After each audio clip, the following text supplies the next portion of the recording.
Auf den Werbefotos für die im Handel erhältlichen Kartoffelsäcke und Kartoffelkübel sieht man ganz oft, wie jemand 4 oder 5 Kartoffeln in so ein Gefäß legt.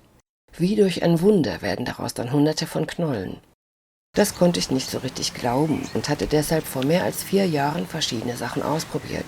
Große und kleine Kartoffelsäcke, 1, 2 oder mehr Pflanzkartoffeln pro Sack und so weiter.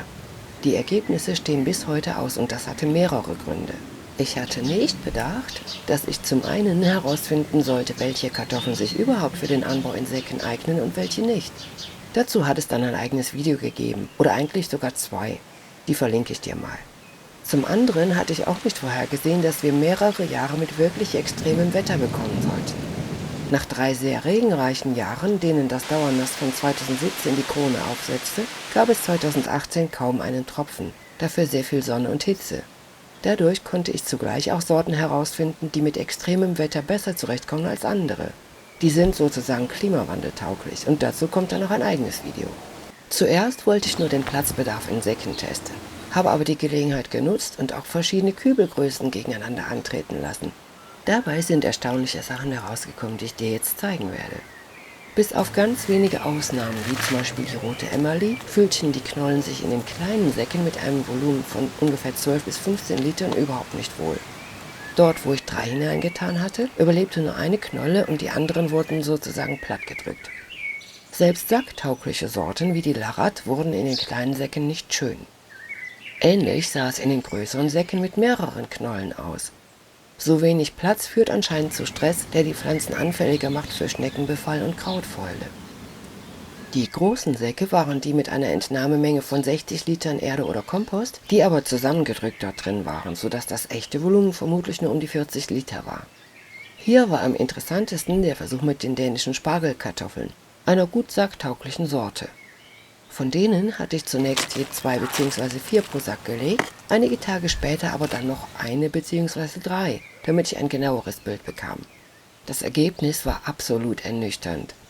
Aus dem Sack mit 4 Pflanzkartoffeln habe ich nur halb so viele Knollen geholt wie aus dem mit nur einer Pflanzkartoffel. Sieh mal, hier sind alle Ergebnisse nebeneinander. Links die Ernte von einer Pflanzkartoffel, daneben die von 2, da waren leider die Ameisen drin, was ich aber erst beim Ausschütten gemerkt hatte, dann die von 3 und das kleine Häufchen rechts ist von 4 Pflanzkartoffeln. Sieht das in den Kübeln anders aus? Hier hatte ich kleinere mit größeren Kübeln verglichen. Wenn klein dabei nicht zu klein bedeutet, also mindestens 20 Liter, macht das vielen Sorten nichts aus. Die Parali brachte zum Beispiel im 20 Liter Kübel etwa die gleiche Erntemenge wie im fast doppelt so großen. Ähnlich verhielten sich vor allem Sorten, die auch im konventionellen Anbau eingesetzt werden, vermutlich weil sie sich unterirdisch überschaubar und damit planbar ausbreiten. Die Ergebnisse sind immer nur von einer einzigen Pflanzkartoffel pro Gefäß. Ich lerne ja dazu. Bei ausufernd wachsenden Sorten wie der blauen Anneliese sah das Ergebnis schon anders aus. Zwar brachte die im kleineren Kübel immerhin um die 80 wunderschöne Knollen, im großen aber 131. Alle kerngesund, trotz des vielen Regens 2017. Aber ich hatte noch ein anderes Kübelexperiment gemacht, und zwar mit der Vitelot Noire. Die wächst ja eigentlich unter fast allen Bedingungen und bringt sogar in solchen Säcken einen Ertrag, die für andere Sorten zu klein sind. Von der Vitelot liest man wohl immer, dass sie nur etwa 400 Gramm Ernte pro Pflanze bringt. Bei den kleinen Säcken stimmt das auch.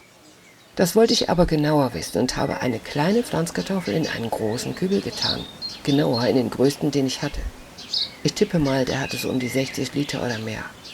Die Pflanze entwickelte sich ganz toll, aber das tat die im Winzlingsbeutel eigentlich auch. Im großen Kübel wurde aber wirklich ein riesiger Busch daraus, guck mal. Ein richtiges Prachtstück. Und jetzt sieh mal, was ich im September hier aus dem Kübel hole. Ich konnte das kaum glauben.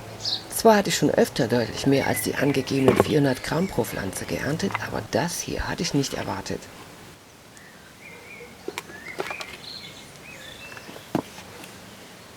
Fast 1,5 Kilo. Toll, oder?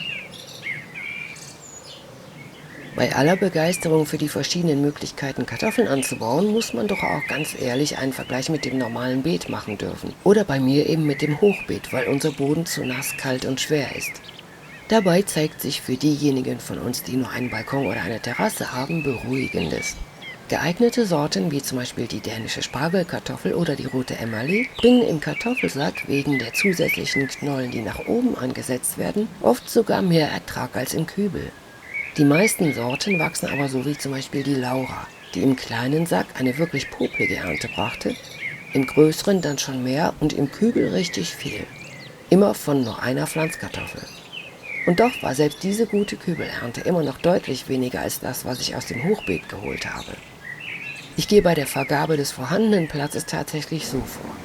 Das jeweils verfügbare Hochbeet, das rotiert ja bei mir, wird mit den absoluten Favoriten oder Raritäten bestückt.